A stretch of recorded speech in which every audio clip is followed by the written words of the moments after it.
आज के इस वीडियो में आप लोगों को वृत्त के कंसेप्ट को बताएंगे। चलते हैं, हमारे वीडियो में बने रहिएगा और वीडियो को अंत तक देखिएगा। वृत्त जिसको अंग्रेजी में क्या कहते हैं? सर्कल। वृत्त को अंग्रेजी में सर्कल कहते हैं। अब देखिएगा, गोलाकार बंद आकृति को क्या कहते हैं? वृत्त। गोलाकार बंद आकृति रहता है उसको वृत्त कहते हैं।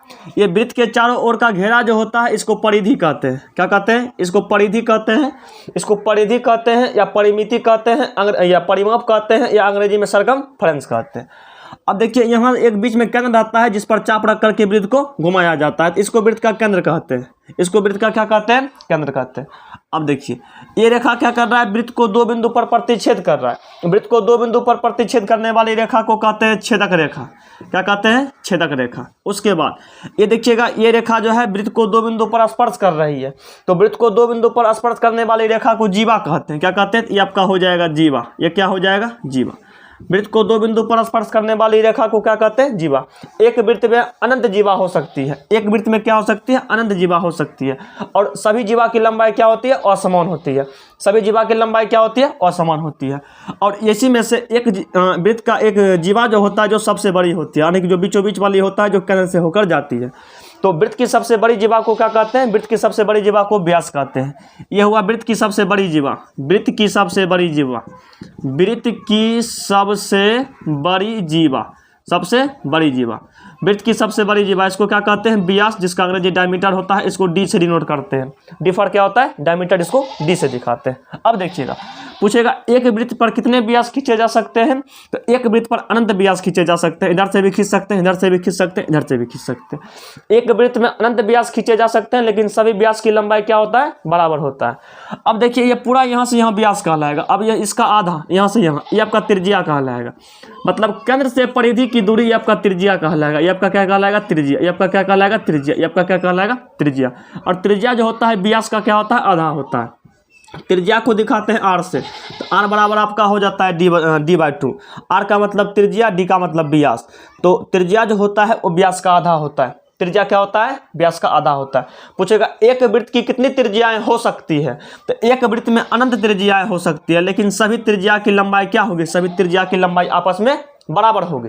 सभी त्रिज्या की लंबाई आपस में क्या होगी? बराबर होगी। चलिए कुछ आगे सीखते हैं। और आगे जब चलेंगे तो ये आपका हो गया वृत्त। ये आपका क्या हो गया? वृत्त।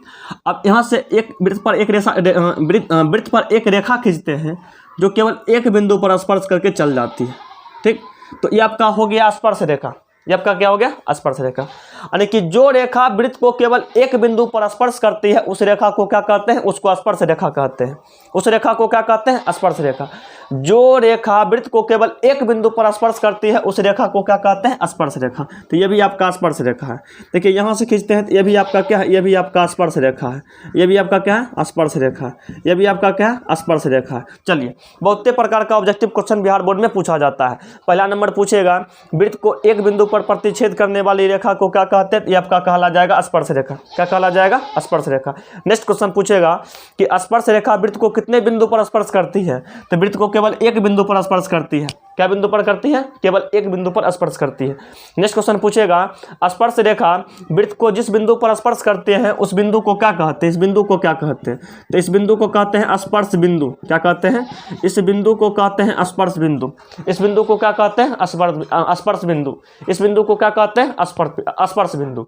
आइए, स्पर्श बिंदु और स्पर्श रेखा से संबंधित बहुत प्रकार का ऑब्जेक्टिव क्वेश्चन बिहार बोर्ड में पूछा जाता है, तो सब क्वेश्चन को बारी बारी से देखते हैं। चलिए, पहला आपसे पूछेगा कि किसी वृत्त पर कितनी स्पर्श रेखा खींची जा सकती है? सब क्वेश्चन बोल रहे हैं, आराम से ध्यान से सुनिए। अगर जरूरत हो तो आप कॉपी पर इसको नोट भी कर सकते हैं। पूछेगा वृत्त पर कितनी स्पर्श रेखा खींची जा सकती है? तो वृत्त पर कितनी स्पर्श रेखा खींची जा सकती है? इधर भी खींच दिए, इधर भी खींच दिए, इधर भी खींच सकते हैं। मतलब वृत्त पर कितनी स्पर्श रेखाएं खींची जा सकती है? तो ये आपका हो जाएगा अनंत। ये आपका क्या हो जाएगा? अनंत। पहला पॉइंट ये आपका क्या हो जाएगा? अनंत। दूसरा का पॉइंट पूछेगा, वृत्त के किसी एक बिंदु पर कितनी स्पर्श रेखा खींची जा सकती है? तो वृत्त के किसी एक बिंदु पर कितनी स्पर्श रेखा खींची जा सकती है? तो केवल एक। केवल एक। चलिए, ये आपका हो जाएगा केवल एक। ये आपका क्या हो जाएगा? केवल एक। ये आपका हो जाएगा केवल एक। नेक्स्ट क्वेश्चन देते हैं, ध्यान से सुनिएगा।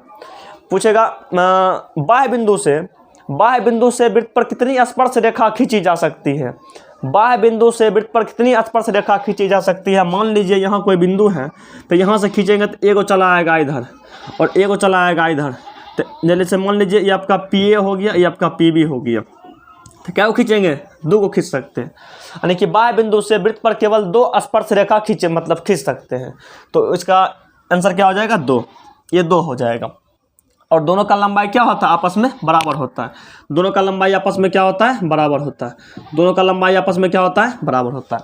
यानी कि बाह्य बिंदु से वृत्त पर 2 स्पर्श रेखा खींच सकते हैं, दोनों का लंबाई क्या होता है, आपस में बराबर होता है। इतना आपको बता दिए। चलिए आगे कुछ बताते हैं, तो आगे सुनिएगा ध्यान से, आगे सुनिएगा ध्यान से।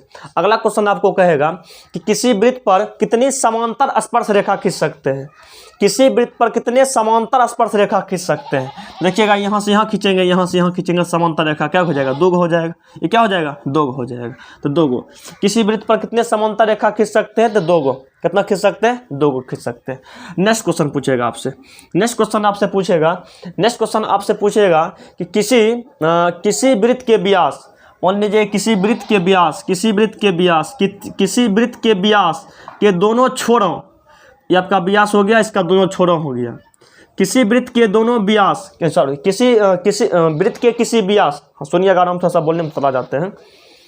कहेगा वृत्त के किसी व्यास के दोनों सिरों, वृत्त के किसी व्यास के दोनों सिरों या दोनों छोरों पर खींची गई स्पर्श रेखा होती है। ये आपका वृत्त हो गया, वृत्त का व्यास हो गया, एकरा पर खींचेंगे स्पर्श रेखा, तो दोनों की हो जाएगा, दोनों एक दूसरे के समांतर हो जाएगा। क्या हो जाएगा, समांतर हो जाएगा। दोनों एक दूसरे के क्या हो जाएगा, समांतर हो जाएगा। क्या हो जाएगा, समांतर हो जाएगा। ठीक।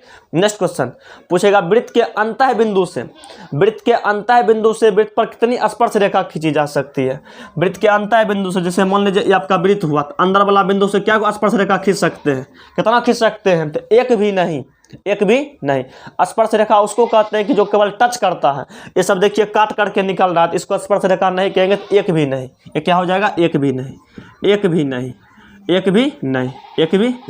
चलिए एक कंसेप्ट आपको और बताते हैं, थोड़ा सा इसको मिटा करके साफ सुथरा कर लेते हैं, तब आगे बताएंगे आप लोगों को। चलिए आगे आपको ये बताएंगे, देखिए आगे आपको यह बताना है। जैसे मान लीजिए ये आपका वृत्त हो गया और ये आपका स्पर्श रेखा हो गया, और यहाँ से आपको त्रिज्या खींच दिए। स्पर्श रेखा और त्रिज्या जहाँ में मिलता है वजह 90 डिग्री का कोण बनता है। कितना का कोण बनता है, 90 डिग्री का। अभी यहाँ मिला दिए, इसका नाम O कर दिए, इसका नाम A कर दिए, इसका नाम P कर दिए, तो PAO एक बन जाएगा समकोण त्रिभुज। क्या बन जाएगा, समकोण त्रिभुज। इस पर आधारित क्वेश्चन भी पूछा जाता है। इसमें से 2 का मान दे दिया रहेगा और किसी एक का मान कहेगा निकालने के लिए, तो आप उसको इजीली निकाल सकते हैं। क्या कर सकते हैं, निकाल सकते हैं। ठीक। चलिए उसके बाद आप लोगों को वृत्त से संबंधित कुछ क्षेत्रफल ज्ञात करना होता है, इसका फॉर्मूला आप लोगों को हम बता देते हैं। चलिए अच्छा, फॉर्मूला से पहले आप लोगों को थोड़ा सा ये बता देते हैं। ये आपका क्या हो गया, वृत्त। ये आपका हो गया वृत्त को ये जीवा हो गया, ये क्या हो गया, जीवा। ये आपका हो गया जीवा, और ये क्या हो गया, चाप हो गया, चाप। यानी कि जीवा और चाप से मिलकर जो क्षेत्र बनता है इसको कहते हैं वृत्तखंड। क्या कहते हैं, वृत्तखंड। ये आपका कहला जाएगा वृत्तखंड। देखिए ये छोटा है तो ये कहला जाएगा लघु वृत्तखंड। ये क्या कहला जाएगा, लघु। और ये कहला जाएगा दीर्घ। ये क्या कहला जाएगा, दीर्घ वृत्तखंड। क्या कहला जाएगा, दीर्घ वृत्तखंड। क्या कहला जाएगा, दीर्घ वृत्तखंड। मतलब जीवा और चाप से घिरे जो क्षेत्र रहता है उसको वृत्तखंड कहते हैं। ये छोटका है तो वृत्तखंड, बड़का है तो क्या कहलाएगा, त्रिज्यखंड। उसके बाद समझिए एक पॉइंट आपको और बताते हैं। जैसे मान लीजिए ये आपका क्या है, वृत्त है, और ये आपका 2 त्रिज्या खींच दिए, 2 क्या खींच दिए, त्रिज्या। तो वृत्त के 2 त्रिज्या और चाप से घिरे क्षेत्र, वृत्त के 2 त्रिज्या हो गया और ये चाप हो गया, चाप से घिरे क्षेत्र को इसको कहते हैं त्रिज्यखंड। क्या कहते हैं, त्रिज्यखंड। इसको कहते हैं त्रिज्यखंड। ये छोटा है तो इसमें लघु लगा दीजिए, छोटका हो जाएगा, और ये आपका हो जाएगा दीर्घ त्रिज्यखंड। ये क्या हो जाएगा, दीर्घ त्रिज्यखंड। ये क्या हो जाएगा, दीर्घ त्रिज्यखंड हो जाएगा। चलिए वृत्त से संबंधित अब आप लोगों को कुछ फॉर्मूला बताते हैं, सही फॉर्मूला को याद कर दीजिएगा। जैसे पहला आपका है वृत्त का क्षेत्रफल। ये आपका होता है πr²। 2 नंबर में वृत्त का परिधि ये आपका होता है 2πr। उसके बाद 3 में आइए कहता है अर्धवृत्त का क्षेत्रफल। तो अर्धवृत्त का क्षेत्रफल होता है 1/2 पाई स्क्वायर। ऑप्शन उसके बाद 4 नंबर में है, 4 नंबर में है अर्धवृत्त का परिधि। अर्धवृत्त का परिधि, अर्धवृत्त का परिधि आपका हो जाता है पाई आर प्लस में 2r या पाई आर प्लस में 2d। ठीक, सॉरी 2d नहीं, d हो जाएगा, यानी कि 2r को ही d कहते हैं, इसको d लिख सकते हैं। उसके बाद पाँचवा आपको देते हैं, पाँचवा आपको देते हैं वृत्त के चतुर्थांश का क्षेत्रफल। वृत्त के चतुर्थांश का क्षेत्रफल, चतुर्थांश का क्षेत्रफल। चतुर्थांश का मतलब हुआ कि 1/4 pi r square, 1/4 pi r square. ये आपका हो गया वृत्त के चतुर्थांश का क्षेत्रफल।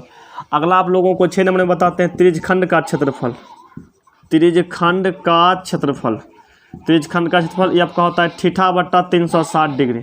थीटा का मतलब यहाँ क्या डिग्री का कोण बनता है, यहाँ वाला, तो θ/360 डिग्री गुने कर देना है pi r square, pi r square. यदि 7 में देते हैं त्रिज्यखंड, त्रिज्यखंड के चाप की लंबाई, चाप की लंबाई, त्रिज्यखंड के चाप की लंबाई। त्रिज्यखंड के चाप की लंबाई का मतलब क्या हुआ, ये चाप की लंबाई, ये क्या हो गया, चाप की लंबाई। तो इसका निकालने के लिए क्या करेंगे, θ/360 डिग्री और इंटू कर देंगे 2 पाई आर।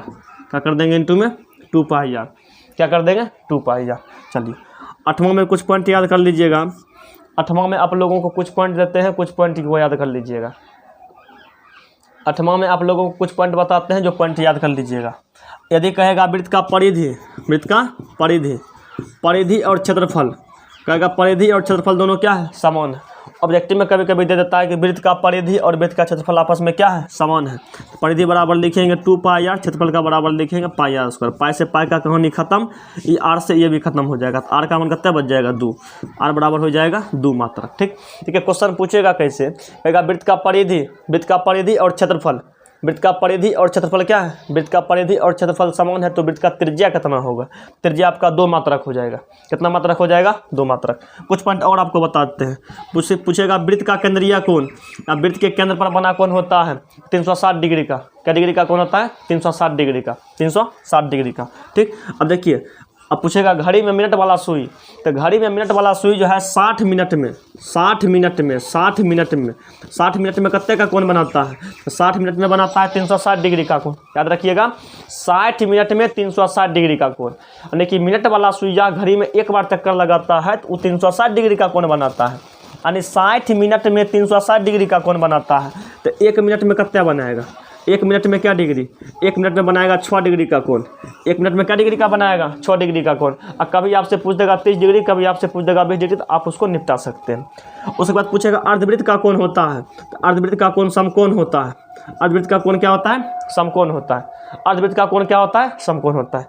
चलिए, तो ये सब यदि इतना कवर कर लेते हैं तो आपको 10th के मैथ में जो वृत्त का चैप्टर है उसमें आप उसको निपटा सकते हैं आसान से, मतलब आसान से उसको बना सकते हैं। तो यह वीडियो आपको कैसा लगा, अपना फीडबैक कमेंट बॉक्स में जरूर दीजिएगा। मिलेंगे नेक्स्ट वीडियो में। जय हिंद।